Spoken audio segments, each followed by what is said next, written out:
Hello everyone, welcome to success with Rai academy. 29 जुलाई 2022 के दैनिक जागरण के राष्ट्रीय संस्करण को आज के इस वीडियो में हम डिस्कस करेंगे। तो चलिए वीडियो को स्टार्ट करते हैं। सबसे पहली हेडिंग है कि भ्रष्टाचार में गिरफ्तार पार्थ की ममता मंत्रिमंडल से छुट्टी हो गई है।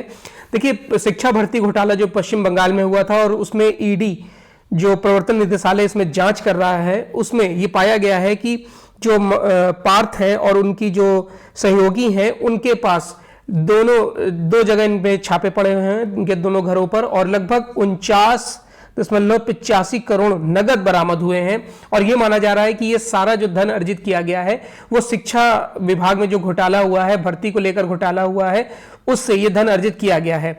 अब इस धन को लेकर, इस भ्रष्टाचार को लेकर ममता सरकार पर काफी दबाव था विपक्ष का, जिसको कई बार टालने की कोशिश ममता बनर्जी द्वारा की गई, लेकिन अंततः कल उन्होंने इनको यानी कि पार्थ चटर्जी को अपने मंत्रिमंडल से इस्तीफा दिलवा दिया या फिर इनको बर्खास्त कर दिया। इनके पास कई मंत्रालय थे, कई पद थे, जिनको इनसे वापस ले लिया गया है। अनुशासनात्मक कार्रवाई करते हुए ये राष्ट्रीय उपाध्यक्ष भी थे, प्रदेश महासचिव थे और अनुशंसात्मक कमेटी के ये सदस्य भी थे। इन्होंने कई अभियान भी चलाए रखे थे, लेकिन इन सबको देखते हुए जो इन पर भ्रष्टाचार के आरोप लगे, इसकी वजह से ममता बनर्जी ने इनको इनके पद से हटा दिया है और इनके पास जो भी विभाग थे, जितने भी पद थे, वो इस समय उन्होंने अपने पास रख लिए हैं। चलिए नेक्स्ट न्यूज है, भारत की फटकार, खेलों पर राजनीति कर रहा पाकिस्तान। देखिए, चेन्नई में जो अंतर्राष्ट्रीय शतरंज फेडरेशन की ओर से आयोजित शतरंज ओलंपियाड का शुभारंभ हुआ है 28 जुलाई 2022 को, उसमें पाकिस्तान हिस्सा नहीं ले रहा है, उसने बहिष्कार कर दिया है और उन्होंने ये बोला है कि ये मसाल जो है वो कश्मीर घाटी से निकाली गई है। यह रैली पिछले महीने भारत के 75 शहरों से निकाली गई थी। पाकिस्तान के विदेश मंत्रालय ने इस आयोजन का बहिष्कार करने का तब फैसला किया जब उसके खिलाड़ी भारत पहुंच चुके थे। अब समझ लीजिए क्यों ये बैकफुट पर आए। इनका ये कहना है कि आपने जम्मू कश्मीर से इसको क्यों निकाला, जबकि वो एक विवादित क्षेत्र है। लेकिन भारत ने इसे काफी दुर्भाग्यपूर्ण कहा है और वह इस खेल का बेवजह राजनीतिकरण करने का विरोध कर रहा है।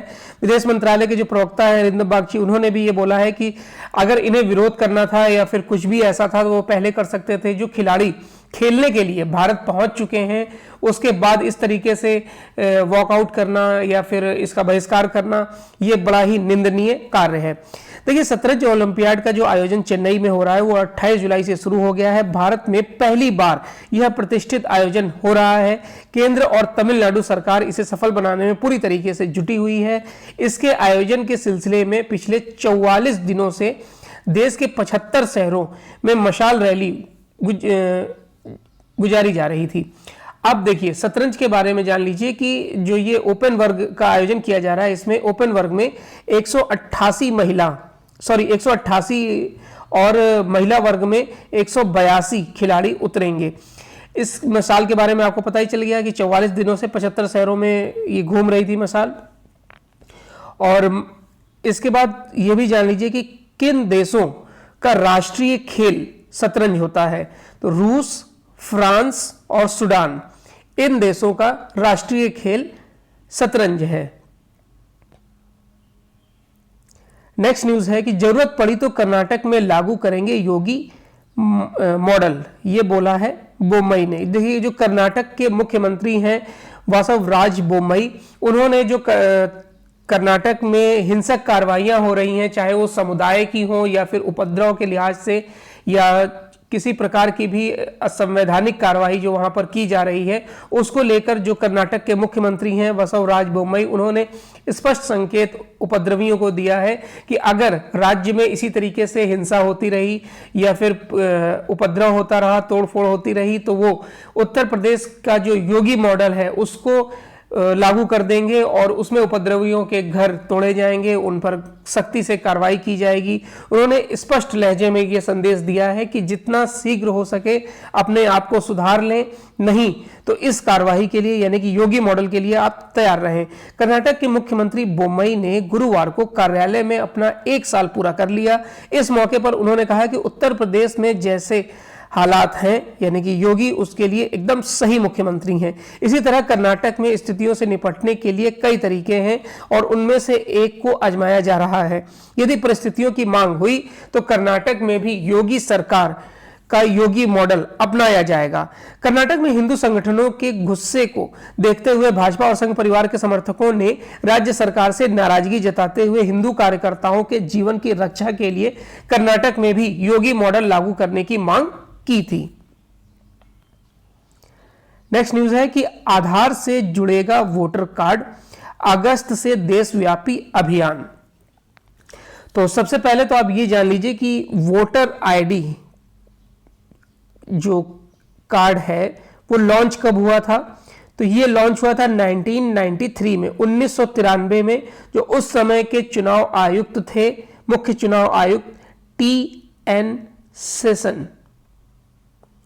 सेशन ने इसको लॉन्च किया था और चुनाव में पारदर्शिता लाने के लिए अवैध वोटिंग ना हो, क्रॉस वोटिंग, अवैध वोटिंग ना हो और कई बार वोटिंग ना हो, इसलिए इसको लॉन्च किया गया था। लोग एक ही जगह वोट दें, इस वजह से इसको लॉन्च किया गया था 1993 में टी.एन. सेशन द्वारा। देखिए, चुनाव की गड़बड़ियों और फर्जी वोटिंग जैसी घटनाओं को रोकने के लिए चुनाव आयोग ने मतदाता पहचान पत्र वोटर कार्ड को अब आधार से जोड़ने की पहल की है। हालांकि यह अभियान पूरी तरह से स्वैच्छिक होगा, यानी अगर आप उस आधार को, वोटर आईडी को आधार से लिंक नहीं कराना चाहते हैं तो आप पर किसी प्रकार का कोई दबाव नहीं है, आप इसे स्किप कर सकते हैं। चुनाव आयोग के अनुसार इसे लेकर एक विशेष फॉर्म तैयार किया गया है, इसके माध्यम से ही जानकारी ली जाएगी। सभी राज्यों को तत्परता के साथ इस पर अमल करने के निर्देश भी दिए गए हैं। आयोग ने यह भी स्पष्ट किया है कि आवेदकों के आधार संख्या पर कार्रवाई करते समय निर्धारित नियमों का कड़ाई से पालन होना चाहिए। इस दौरान किसी भी परिस्थिति में आधार संख्या सार्वजनिक नहीं होनी चाहिए। साथ ही यदि किसी का मतदाता पहचान पत्र कहीं प्रदर्शित करना जरूरी है तो आधार से जुड़े विवरण को अनिवार्य रूप से ढककर प्रस्तुत किया जाए। चलिए नेक्स्ट न्यूज पर आते हैं। नेक्स्ट न्यूज है, सुप्रीम कोर्ट आज सेवानिवृत्त हो रहे हैं जस्टिस खानविलकर कई महत्वपूर्ण फैसलों में ये हिस्सा ले चुके हैं। देखिए, सुप्रीम कोर्ट के जो न्यायाधीश हैं जस्टिस A.M. खानविलकर, वो शुक्रवार को यानी कि आज सेवानिवृत्त हो रहे हैं। वह जो आधार का मामला था और 2002 के जो दंगों में गुजरात के तत्कालीन मुख्यमंत्री नरेंद्र मोदी व 63 अन्य को मिली SIT की क्लीन चिट को बरकरार रखने सहित कई महत्वपूर्ण फैसलों का हिस्सा रहे हैं। Prevention of money laundering act के तहत ईडी की गिरफ्तारी, कुर्की, तलाशी और जब्ती की शक्तियों को बरकरार रखने का फैसला सुनाने वाले जस्टिस खानविलकर शीर्ष अदालत की कई संविधान पीठों का हिस्सा रहे जिन्होंने महत्वपूर्ण निर्णय दिए हैं। ऐतिहासिक फैसलों में से एक सितंबर 2018 का फैसला था जिसमें शीर्ष अदालत ने IPC की धारा 377 को तर्कहीन, अनिश्चित और मनमाना करार दिया था, जिसमें सहमति से समलैंगिक यौन संबंधों को अपराध घोषित किया गया था। जस्टिस खानविलकर उस संविधान पीठ का भी हिस्सा थे जिसने आधार योजना को संवैधानिक रूप से वैध घोषित किया था। 30 जुलाई 1957 को पुणे में जन्मे जस्टिस खानविलकर ने मुंबई के एक लॉ कॉलेज से LLB किया था। वह फरवरी 1982 में एक वकील के रूप में पंजीकृत हुए थे। 29 मार्च 2000 को उन्हें बॉम्बे हाई कोर्ट में अतिरिक्त न्यायाधीश नियुक्त किया गया था। वह 4 अप्रैल 2013 को हिमाचल प्रदेश हाई कोर्ट के मुख्य न्यायाधीश और 24 नवंबर 2013 को मध्य प्रदेश हाई कोर्ट के मुख्य न्यायाधीश नियुक्त हुए थे। सुप्रीम कोर्ट जिसमें टोटल 34 जज होते हैं और इस समय भारत के मुख्य न्यायाधीश हैं NV रमन्ना जो कि 44वें मुख्य न्यायाधीश हैं और 48वें मुख्य न्यायाधीश हैं, 48th मुख्य न्यायाधीश हैं और पहले अगर हम बात करें भारत के पहले मुख्य न्यायाधीश कौन थे, तो वो थे H.J. कनिया, H.J. कनिया। चलिए नेक्स्ट न्यूज पर आते हैं। नेक्स्ट न्यूज है कि नौसेना को मिला पहला स्वदेशी विमान वाहक पोत विक्रांत। देखिए, देश का पहला स्वदेशी विमान वाहक पोत विक्रांत गुरुवार को नौसेना को मिल गया। कोचीन शिपयार्ड ने कोच्चि में इस इसको नौसेना के हवाले किया। नौसेना डिजाइन निदेशालय ने इसका डिजाइन तैयार किया है और जहाज रानी मंत्रालय के अधीन CSL ने इसका निर्माण किया है। नौसेना ने कहा कि इस विमान वाहक पोत को जल्द ही बल में शामिल किया जाएगा और यह हिंद महासागर क्षेत्र में भारत की स्थिति को मजबूत करेगा। विमान वाहक पोत के 15 अगस्त को नौसेना बेड़े में शामिल होने की संभावना है। भारतीय नौसेना ने कहा है कि इस विमान वाहक का नाम भारत के पहले विमान वाहक पोत विक्रांत के नाम पर रखा गया है। उसने 1971 के युद्ध में महत्वपूर्ण भूमिका निभाई थी। 262 मीटर लंबे इस नए विमान वाहक पोत की कुल क्षमता लगभग 45,000 टन है। यह अपने पूर्ववर्ती की तुलना में बहुत बड़ा और अधिक उन्नत है। इसके अलावा ये विमान वाहक पोत कुल 88 मेगावाट बिजली की 4 गैस टरबाइन द्वारा संचालित है। इसके निर्माण पर लगभग 20,000 करोड़ रुपए खर्च आया है। 76% स्वदेशी सामग्री के साथ निर्मित ये विमान आत्मनिर्भर भारत का एक आदर्श उदाहरण है। चलिए नेक्स्ट न्यूज पर आते हैं। देखिए, एडिटोरियल पेज आपको इवनिंग में डिस्कस कराया जाएगा, क्योंकि और कल एडिटोरियल पेज आपको इसलिए नहीं प्रोवाइड कराया गया था। देखिए, रोज जो एडिटोरियल आते हैं वो इंपॉर्टेंट नहीं होते हैं। कभी कभी ऐसे भी आर्टिकल आते हैं जो सामाजिक होते हैं, यानी कि पॉलिटिकल होते हैं, जिनसे हमें कोई ना तो डाटा मिलता है और ना हमारे उसमें कोई फैक्ट्स ऐसे होते हैं जो हम एग्जाम के लिए इंपॉर्टेंट समझें। तो उस दिन आपको एडिटोरियल नहीं मिलेगा। जैसे कि आज राजपक्षे, जॉनसन और शिंजो अबे, इनके बारे में बताया गया है कि किस तरीके से ये सत्ता को देखते हैं, सत्ता पर कार्य करते हैं, और अंकों की दौड़ जो है एडमिशन को लेकर वो। इसके बाद जो विमर्श पेज है उसमें अरावली पर्वत के बारे में फिर से दिया गया है, जिसको हम डिस्कस कर चुके हैं। तो देखते हैं शाम को अगर इसमें डिस्कशन करने लायक होगा तो वीडियो आपको प्रोवाइड कराया जाएगा। चलिए नेक्स्ट पेज है बिजनेस पेज। बिजनेस पेज में पहली न्यूज है कि फेडरल रिजर्व के फैसले से बेअसर रहे बाजार। देखिए, फेडरल रिजर्व बैंक ने एक आदेश दिया कि 0.75% ब्याज दर की वृद्धि होगी, जिसका घरेलू बाजार पर नकारात्मक असर दिखाई नहीं पड़ा। और आप ये समझिए कि फेडरल रिजर्व बैंक जो है वो अमेरिका का केंद्रीय बैंक है। जिस तरीके से भारत का केंद्रीय bank reserve bank of India है, उसी तरीके अमेरिका का केंद्रीय reserve bank federal reserve bank है, जिसकी स्थापना 23 दिसंबर 1913 को की गई थी। अब न्यूज में देख लेते हैं कि अमेरिका के केंद्रीय बैंक फेडरल रिजर्व द्वारा ब्याज दरों में 0.75% की वृद्धि का घरेलू वित्तीय बाजार पर नकारात्मक असर नहीं दिखाई पड़ा।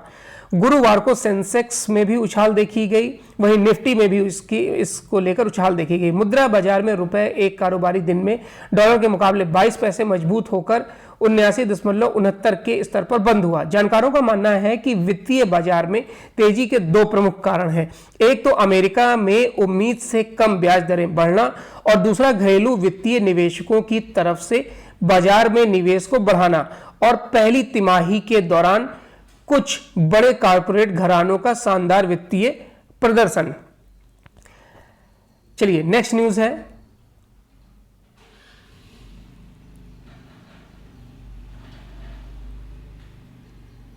अगस्त में शुरू होगी 11वीं कृषि गणना।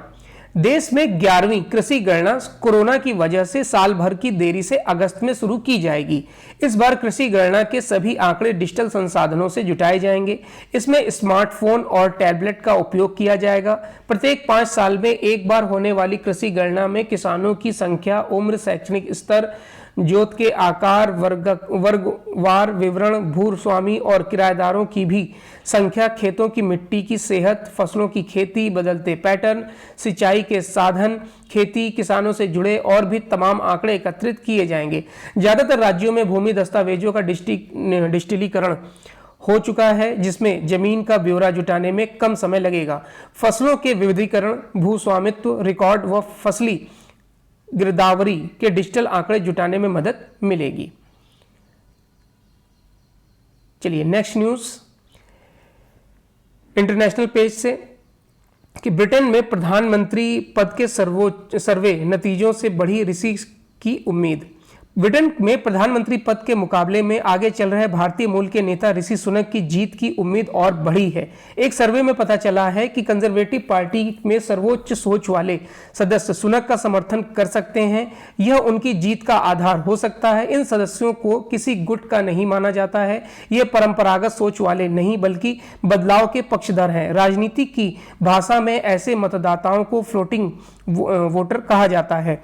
ब्रिटेन की इंटरनेट आधारित रिसर्च कंपनी ने सर्वे में पाया है कि फ्लोटिंग वोटरों में सुनक विदेश मंत्री लिज ट्रस से ज्यादा लोकप्रिय हैं। प्रधानमंत्री पद के लिए दोनों ही उम्मीदवार नेता पार्टी के करीब 2 लाख सदस्य मतदाताओं में लोकप्रियता की ऊंचाइयों को नहीं छूते, लेकिन दोनों की तुलना की जाए तो सुनक ज्यादा लोकप्रिय हैं। इसका बड़ा कारण यह है कि लिज ट्रस को सदस्य कार्यवाहक प्रधानमंत्री बोरिस जॉनसन का वफादार मानते हैं।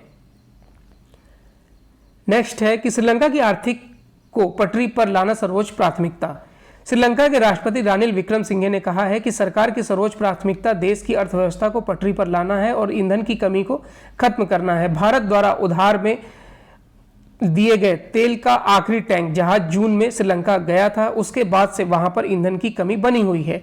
पार्टी के कार्यकर्ताओं से विक्रमसिंघे ने कहा कि सरकार शांतिपूर्ण प्रदर्शन की पक्षधर है, लेकिन इनसे कानून नहीं टूटना चाहिए। उन्होंने कहा कि वह सबसे मुश्किल समय में देश के राष्ट्रपति बने हैं। उनका पहला उद्देश्य देश की अर्थव्यवस्था में सुधार लाना है। सबसे पहले वह ईंधन के लिए लंबी लंबी लाइन को खत्म करेंगे और उसके बाद उसे पूरी तरह खत्म करेंगे। श्रीलंका में सरकार ने 27 जून से ईंधन की आपूर्ति बंद कर रखी है।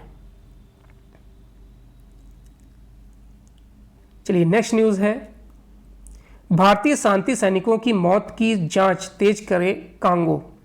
संयुक्त राष्ट्र सुरक्षा परिषद ने बुधवार को कांगो के अधिकारियों को प्रदर्शन के दौरान हुई 2 भारतीय एवं 1 मोरक्कन शांति सैनिकों की मौत की जांच तेज करने को कहा है। यूएनएससी ने भारत और फ्रांस की तरफ से प्रस्तुत प्रस्ताव को स्वीकृत करते हुए शांति सैनिकों की हत्या की निंदा भी की। यूएनएससी सदस्यों ने संयुक्त राष्ट्र मिशन के खिलाफ उत्तरी कीव में जारी हिंसक प्रदर्शन की एक स्वर में निंदा की है। उन्होंने कहा कि शांति रक्षकों पर हमला करना अंतर्राष्ट्रीय कानून के अंतर्गत युद्ध अपराध माना जाएगा। सदस्यों ने मारे गए भारतीय व मोरक्को शांति सैनिकों के स्वजन के प्रति संवेदना भी व्यक्त की है। चलिए, तो ये आज का यानी 29 जुलाई 2022 का दैनिक जागरण का राष्ट्रीय संस्करण था। एडिटोरियल पेज का डिस्कशन आपको इवनिंग में मिलेगा और इस वीडियो से संबंधित अगर आपके कोई सुझाव हैं तो आप कमेंट बॉक्स के माध्यम से बता सकते हैं। वीडियो देखने के लिए धन्यवाद।